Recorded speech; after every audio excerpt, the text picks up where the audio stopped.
Head kuulajad ja vaatajad, tere tulemast Raplamaa sõnumite podcasti lainele, kus me mõtestame päevakajalisi teemasid Raplamaa võtmes. Täna on neljapäev, 8. mai 2025 ja mina olen Raplamaa sõnumite ajakirjanik Siim Jõgis. Hea meel on siin sõnumite toimetuses tervitada Martin Iisraeli, tervist! Tere Siim, rõõm jälle näha. Just, sa oled ajaloo- ja ühiskonnaõpetusõpetaja, eks ole? Nii on kõige täpsem öelda. Nüüd täna siis me süveneme välispoliitika süvahoovustesse, eks ole? No püüame.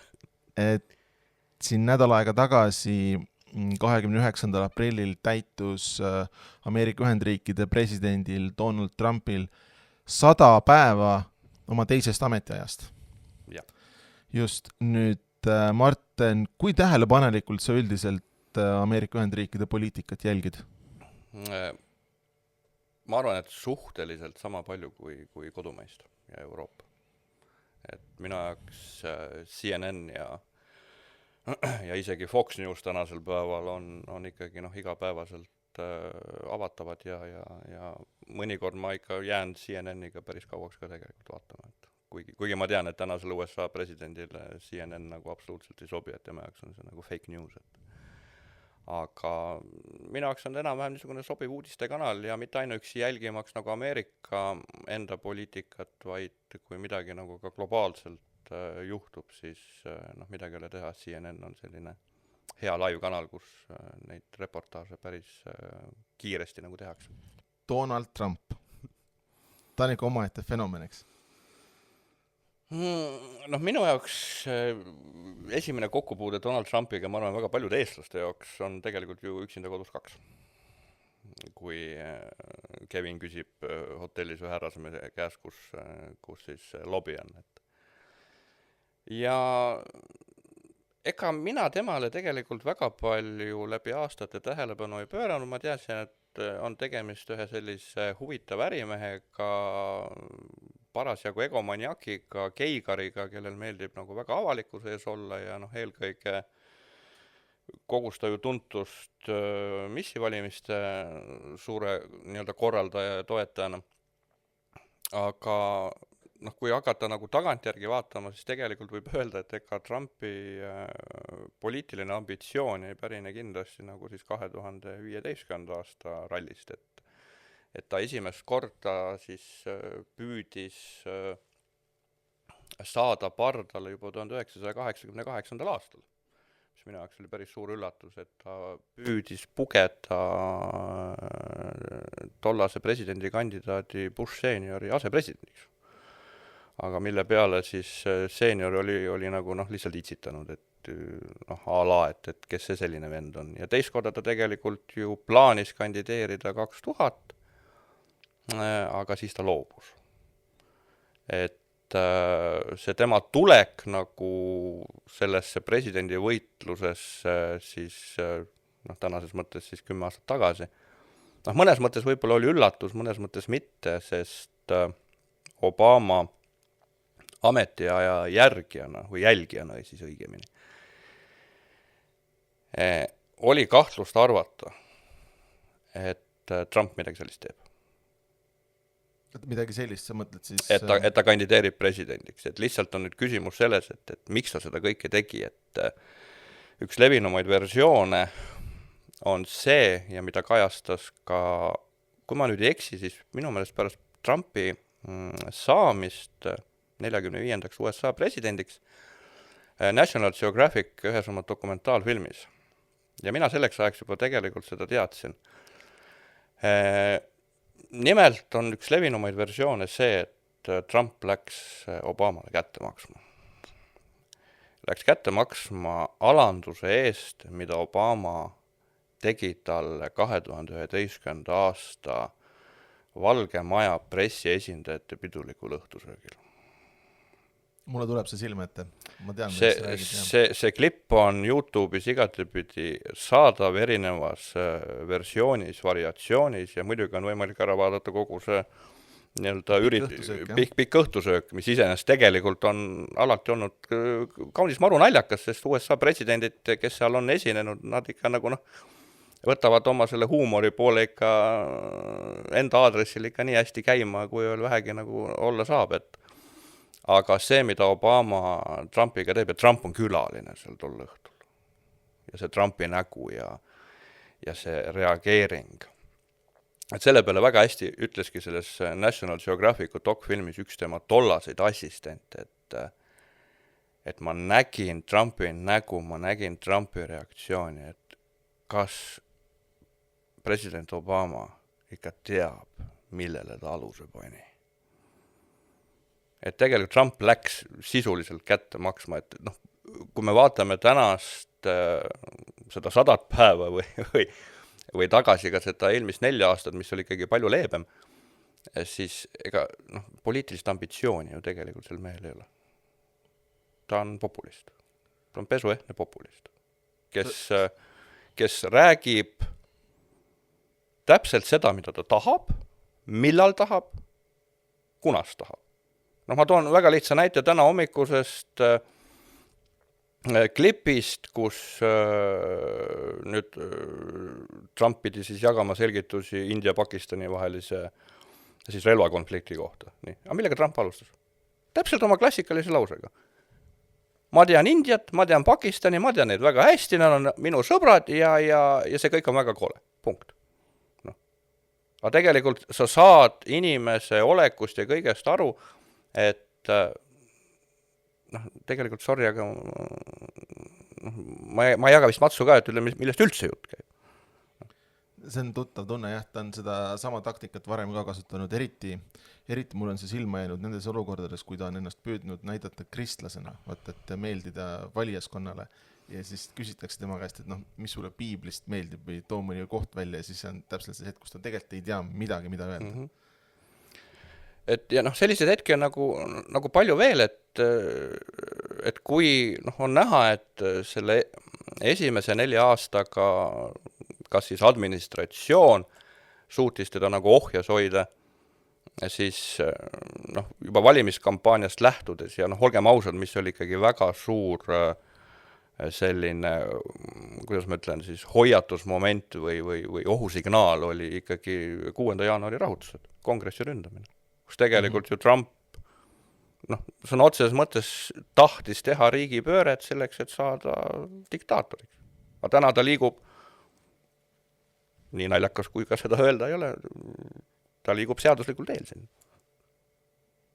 Sest Ameerika põhiseadus ja Ameerika valitsemine on üles ehitatud selliselt, et ta tegelikult saab seda teha. Et kas nüüd Ameerika loojad, ehk siis nagu inglise keeles öeldakse, the founding fathers, arvasid, et kunagi mitte ükski inimene ei kandideeri sellele positsioonile. Või arvasid, et rahvas ei vali. Aga mõlemaga on tänasel päeval nagu puusse pandud. Ja oleks tegemist mingisuguse nii-öelda keskklassi riigiga, tavalise riigiga, me räägime täna maailma supervõimust. Et põhimõtteliselt nagu ainsast supervõimust, eks? Ütleme, ma ikka tänasel päeval natukene selle Hiina sinna kallutaks nagu kõrvale, sest kui Ameerikal oleks nagu monopoolne seisund, siis jumala eest, siis võiks Trump teha juba ükskõik mida. Et tal õnneks mingisugune kaalukaus seal teisel pool ikkagi on kõrval. Neid jaburusi, millega ta on hakkama saanud, on järjest, eks ole. Mäletad seda aega, kui ta tahtis Mehhiko lahte ümber nimetada? Nimetaski. See on nüüd ametlikult Ameerika laht või? Jah, see nimetati ümber. Google muutis ka ära.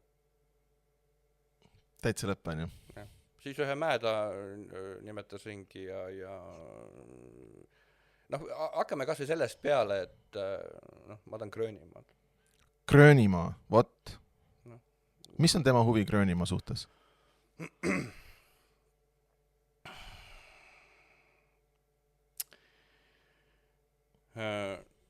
President Trumpi puhul mina ütleks esimese asjana seda, et väga paljud ideed, see on minu arvamus, ei tule tema enda peast. Ta saab nad kuskilt. Arvestades, kui palju ta vahetab ja väga tihti vahetab enda administratsioonis inimesi välja, siis ta tahab ennast nähtavasti ümbritseda võib-olla sarnaselt Putiniga nende inimestega, kes nagu räägivad talle ainult seda, mida tema tahab kuulda. Teine aspekt, mida tuleb kindlasti täna silmas pidada, on siis tehisintellekt. Kas me nimetame seda siis AI-ks või AI-ks või siis, nagu mina ikkagi tahan öelda, tekstirobotid, et ChatGPT-d ja et võib-olla vana klõbistab seal ka, et see, et ta nagu pilte suudab teha, see on nagu ilmselge, aga ma ütleks ka, et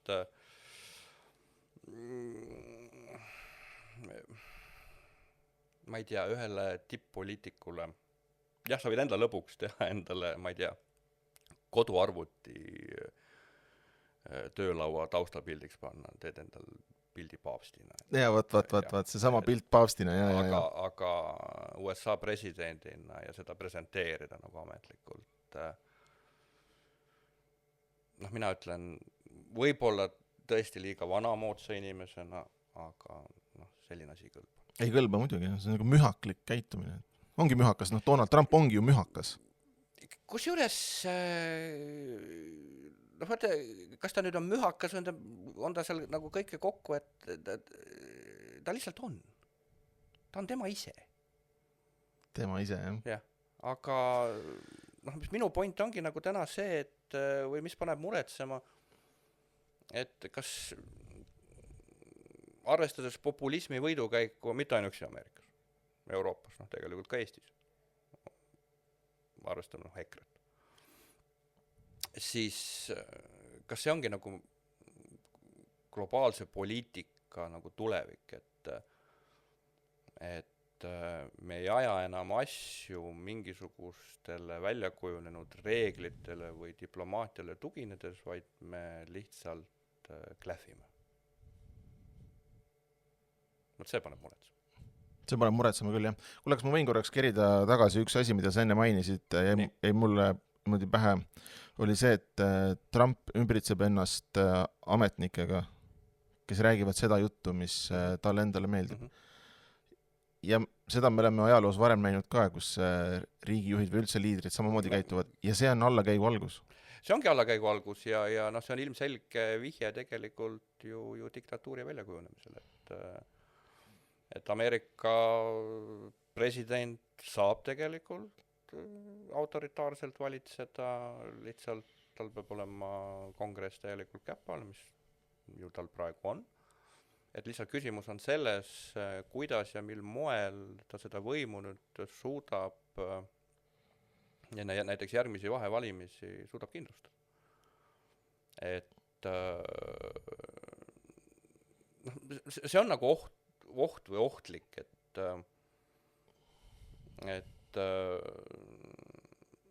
ma olen nagu, kui Trump kandideeris esimest korda, mina Ameerika poliitika niisuguse suure huvilisena, mina olin Hillary poolt.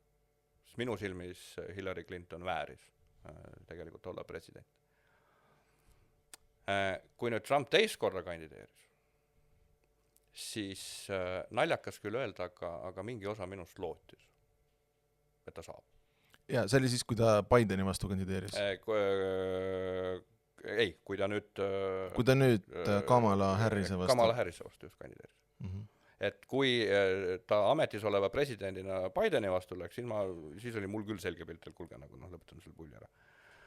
Aga miks minust mingi osa lootis, oligi see, et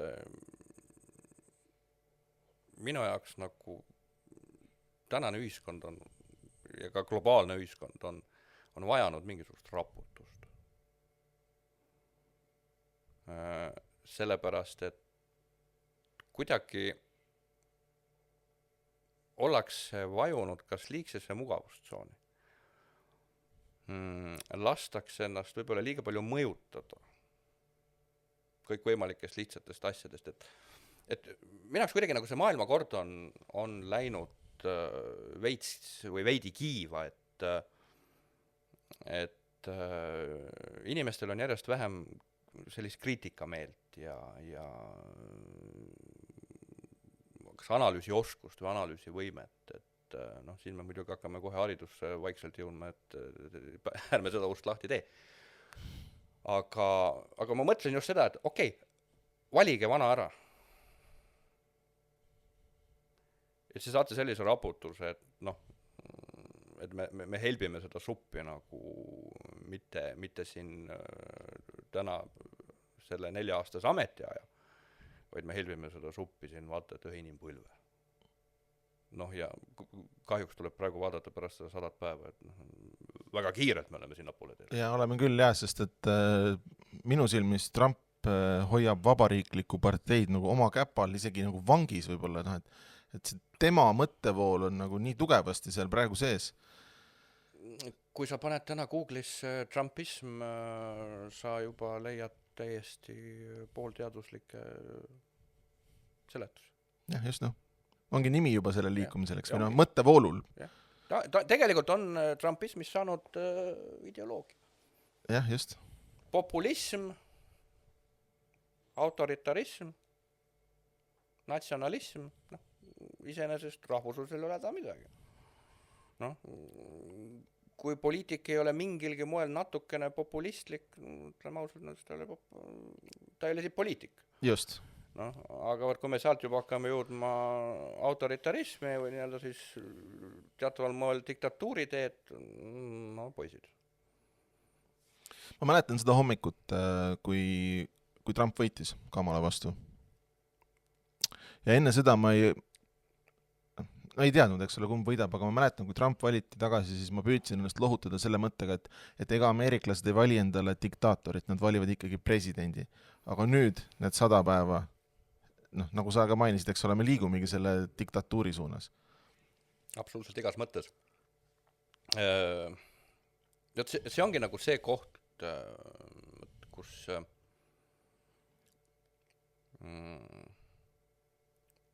ma ei oskagi seda lauset kuidagi nagu edasi viia, et nagu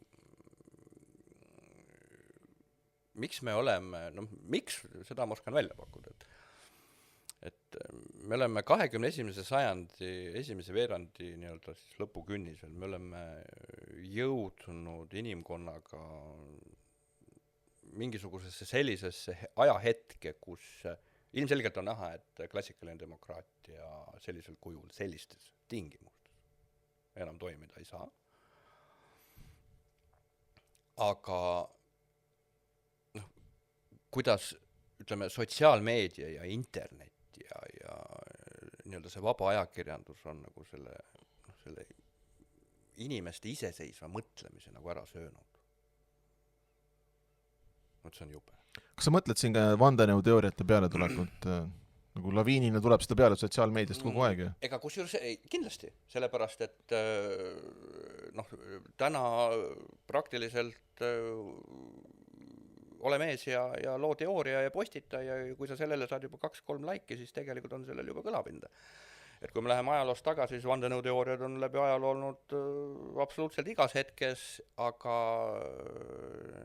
need ei saanud sellist kõlapinda, sellepärast, et info ei liikunud sellise kiirusega, nagu ta täna liigub, et ega, noh, see on täpselt see fenomen, et maailm peopesal. On küll, jah. Aga täna läbi otsingu algoritmide ja operatsioonisüsteemide sa jääd ju sellesse oma tekitatud info mulli jääd nagu lõksu. Ma nägin seda väga ilusasti ära, kui ma hakkasin Facebookis jälgima Donald Trumpi ja ma hakkasin internetis rohkem Fox Newsi vaata, mitte sellepärast, et nüüd mega sealt midagi lugeda on lisaks, aga just sellepärast, et mõista, et noh, mis moel töötab siis nagu see teistsugune infomull. Jah, kõik võimalikud pealkirjad, reklaamid, mis sulle sisse viskavad, on hoopis teistsugused, aga see ongi nagu see koht, kus tegelikult peaks inimese aju nagu tulema järgi või kaasa ja see kriitiline mõtlemine, et noh, ongi see mündi 2 poolt. On üks seisukoht või arvamus, aga alati on ka teine. Et miks ma ei või seda mõlemat uurida? Et et noh, Trump tegelikult pesuehtselt ongi nagu, ma ei tea, võiks öelda võib-olla natuke liiga julge väide, aga Hitleri järel teine, kes on suutnud massimeediat enda kasuks kohutavalt hästi. Vau, see on küll väide. Kohutavalt hästi kasutada, sellepärast, et aga ta oma kõnedes ja väljaütlemistes, ta räägib täpselt seda, mida see publik tahab kuulda.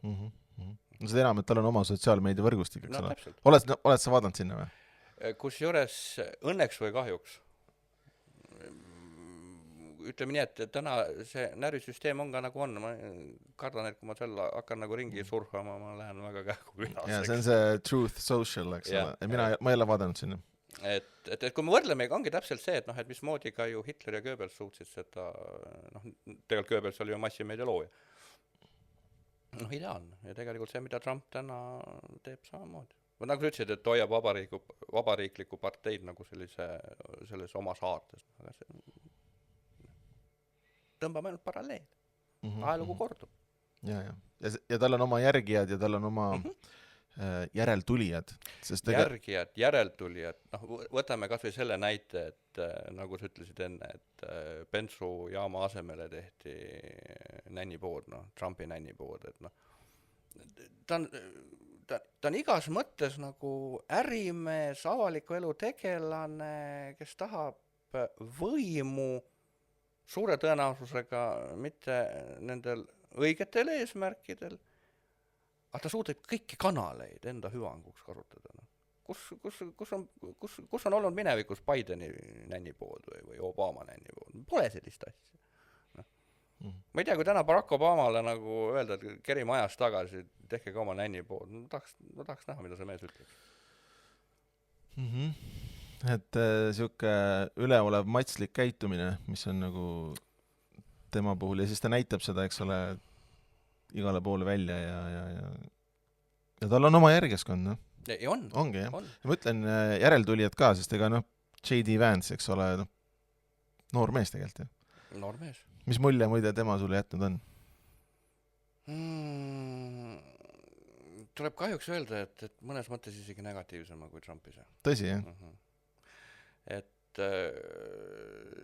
Trump mingisugusel moel avalikus ees minu meelest nagu ikkagi suudab teatud hetkedel mingit taktitunnet või midagi selle lähedast nagu üles näidata. J.D. Vance, minu meelest tema kehakeel ja kõik on juba niivõrd ülbe ja samas ka siuke 100% Trumpi selja taga, eks ole. 100% Trumpi toetamine igas asjas. Mõnes mõttes asepresident peabki olema. Seda peabki olema, aga Mike Pence'i mäletad, eks ole, mis temaga lõpuks juhtus? Noh, jah, aga Pence oli ka vana kooli Ameerika poliitik. Oli küll, jah. Kes ikkagi leidis, et asju tuleb teha mingisugustele reeglitele nagu tuginedes. Aga ütleme, selle esimese ameti ja lõpuks oli tema ju Trumpi selja tagant täielikult läinud. Oli küll, jah.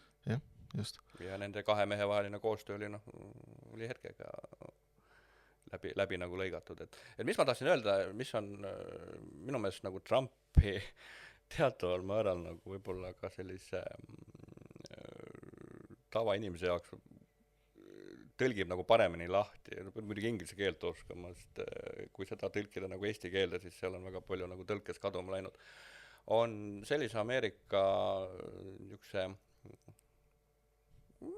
isegi ei ole aru saanud, mis asi ta on, nagu komöödiasarjaga on selline saade nagu Saturday Night Live, kus siis pilatakse ja seal käivad väga kuulsad külalised, kus Donald Trump on muide seda saadet kui mitte 1-2 korda isegi sisse juhatanud omal ajal. Et need Trumpi sketšid, millel omal ajal pani alus Ameerika näitleja Alec Baldwin, kes tegelikult ka hiljem ütles, ma ei mäleta, kes oli Lettermanis või kus ta ütles, et tegelikult ta vihkab seda rolli. Aga täna on leitud järgmine näitleja ja jube head sketšid on. Nii kui jälle president Trump midagi ära teeb, siis sa võid olla suhteliselt kindel, et Saturday Night Live ehk siis SNL üles selle korjab ja need on ilusti kohe YouTube'is ka kõik nagu olemas. Et sealt mul on meelde jäänud ühest sketšist üks hea väljend, mis mõnes mõttes võib-olla president Trumpi nagu kõige paremini kokku võtab. Love running, hate being. Et kandideerida nagu meeldib, aga olla ei tahaks, noh. See ongi täpselt see, et see tõlkes kaduma läinud, no seda ei tõlgi nagu eesti keelde nii vahvasti, et love running, hate being. Et no mis ta agenda lõpuks on, ma arvan, seda ei tea ükski tema nõuandjatest, seda ei tea tema asepresident, kas ta isegi tea. Mis sa arvad, millal hakkavad tema toetajad tema selja tagant ära vajuma? Tuleb see hetk ka? Hakkab ta liitlasi kaotama? Ja sa mõtled kodumaal? Ikka Ameerikas, jah. Ikka Ameerikas. Iga selline, noh, nimetame seda ikkagi riigitegelaseks, kaotab oma toetajaskonda siis, kui ta saab hakkama järjepanu mingisuguste ebaõnnestumistega, mida ta enam ei suuda kas siis ära põhjendada, ei suuda varjata või ei suuda siis mingisuguste järgmiste otsustega nagu heaks teha. Minu jaoks eurooplasena on klassikaline tavaline ameeriklane rahuliku elu armastav tarbija, kellele eelkõige, kellele üldse meeldiks kerkivad hinnad, aga kõrvaltvaatajana mulle tundub, et ameeriklane nagu selle koha pealt on mingites asjades veidi isegi tundlikum kui meie näiteks. Ja võib-olla ainukene koht ongi nagu see, et kui nüüd selle tolli- ja kaubandussõjaga tekib selline hinnaralli, mida nagu Trump enam kama siis nii-öelda sõnu süües, et okei, et kehtestame tollid, hoiame 90 päeva, et kuidas seda rallit, seda majandusrallit ei jaksa enam ohjeldada, et muus osas ei. Ma arvan, muus osas see toetajaskond tal ikkagi püsib. Tõsi on, kui vaadata näiteks jällegi ingliskeelne väljend approval ratings ehk siis lihtsalt ongi reiting. Siis ta on üks aegade madalama reitinguga presidentena pärast 100 päeva. Mis nagu teisipidi jälle ongi nagu natukene kummaline, et kas siis tõesti see Trumpi vastane ongi nagu käega löönud, et seda minu häält nagu enam ei ole, et ma olengi siis pigem tasa, ma ajan seda oma asja ja katsun kuidagi oma eluga nagu hakkama saada. Või siis on seda, või on Trumpi pooldajateks ikkagi, jälle natuke niisugune kehva sõna, aga pööbel. Et see on nagu täpselt see koht, kus võiks jällegi tuua ühe toreda näite ühest Ameerika filmis Gladiator, kus senaatorid räägivad kommodusest omavahel, et keiser on tark. Ta mõistab, et Rooma vaim ei ole mitte senati marmoris, vaid kolosseumi liivas. Ja sama asi on Trumpiga. Ta mõistab, et see tema pooldajaskonna jõud ei tulene mitte kongressi marmorist või seadusloomest või valgest majast, vaid see tulenebki sellest Make America Great Again. Aga mis väljend see selline on? Make America Great Again. Seda saab mõista jumala eest 110 erineval viisil. No absoluutselt. Ja üks asi, millele ta kindlasti viitab, on see nostalgia tunnetus, eks ole, need 60-ndad ja 70-ndad ja 80-ndad ja need head ajad nii-öelda, eks ole. Aga ta ongi see, et aga ta ei anna nagu ükski tema poliitiline kampaania, poliitiline kõne, isegi need debatid ei andnud ju reaalselt selgitust, kuidas ta kavatseb selle Ameerika siis, Ameerika on võimas niikuinii, ka täna. Muidugi on, jah. Et mis on siis selle filosoofia sisu, Make America Great Again? See, et Ameerika presidendid sõltuvalt ajastust on olnud kas siis rohkem välispoliitika mõttes, muu maailmaga mõttes isolatsiooni või mitte, see on olnud tavaline. Mina täna Trumpi puhul ei saa üldse aru, mis ta välispoliitiline nagu agenda on. Et üks lause on see, et lähme isolatsiooni ja teiseks siis hakkame lõpetama Ukraina sõda, mis on muidugi ka omaette komöödia, ma lõpetan selle asja 24 tunniga. Ja mul on tunne, et ta unustas mainimata aasta, kus see 24 tundi on lõpuks. Ja mis sa arvad, on tal siis mingi, või mis see tema mõju on Ukrainas? Kas ta suudab lõppu teha sõjale? Ei suuda? Ei.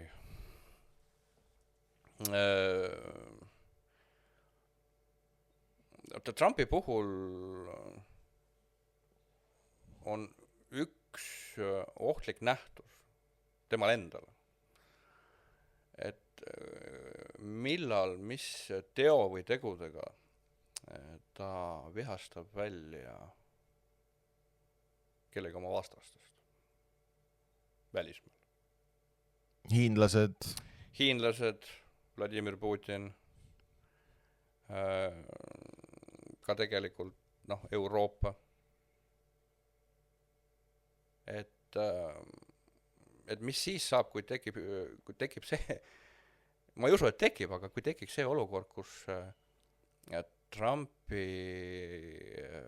see niisugune poliitiline Ameerika mäed üles alla ja siis on järsku kurv ühele poole, järsku kurv teisele poole. Viib Ameerika iseenda isolatsiooni. Mis siis saab? Sellised periood on ajaloos olnud ju. On. Aga ei ole olnud viimased, ütleme, teisest maailmasõjast täitub täna 80 aastat. Tegelikult ei ole olnud põhimõtteliselt pärast esimest maailmasõda. Ja. Kuigi ütleme, see Roosevelti isolatsioon 30-ndatel oli, aga Ameerika oli ikkagi, ta oli juba jõud. Et see oleks nagu huvitav, et see, et Euroopa nüüd on vähemalt ajanud, kas nüüd just selga sirgu lõplikult, aga vähemalt on hakatud aru saama, et Ameerika ei ole usaldusväärne partner. Julged nii öelda, et Ameerika ei ole usaldusväärne partner? Ei. Et selles suhtes, ja see ongi see ohtlik asi, et millal ühel hetkel võib Trumpi enda jaoks see mäng muutuda ohtlikuks. Sellepärast, et kas nüüd see kõrvapihta tulistamine oli reaalne atendaat või mitte, suure tõenäosusega atendaadi katse ta oli, näitab seda, et Trumpil on võimalik lähedale pääseda. Nii. Kui sa mängid oma rahvaga ja kui see oma rahvas on teatavas mõttes nii-öelda see pööbel, nendega kannatab mängida. Aga kui sa hakkad mängima Vladimir Putini suurusega, sa hakkad mängima isegi Volodõmõr Zelenski suurusega, saad aru, kuhu mu mõte hakkab. Ma tean, kuhu sa suunad seda. Et selles suhtes, kui sa telefonis ütled üht, hommikul kaamerates, kas pressikonverentsil ütled teist, ja siis sa oma, kas siis Facebooki küljel või siis oma sotsiaalmeedia platvormi kirjutad kolmandat sama asja kohta. See ei saa pikalt kesta, on ju? See ei saa pikalt kesta. Ja just. Kuule kena, Martin, igal juhul aitäh sulle. Me oleme nüüd siin 34 minutit rääkinud. Juba. Tundub nagu oleks 5 vaid. Ja aeg lendab jah, et aitäh sulle niimoodi siis ülevaate omapoolse arvamusest Ameerika Ühendriikidest ja Donald Trumpist.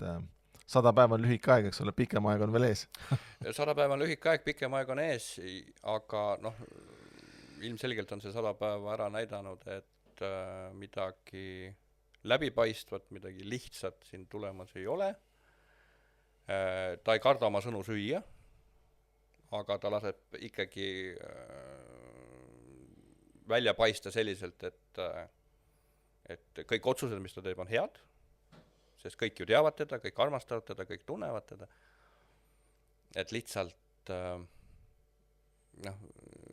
lõpuks tekib võib-olla tavainimesel mitte, aga just riikidel ja noh, ka rahvusvahelistel organisatsioonidel nagu see kukla kratsimise koht, et kuidas siis edasi. See on nüüd see koht, mida me nüüd hakkame avastama. No nii, kena. Head kuulajad ja vaatajad, aitäh teilegi kaasa mõtlemast.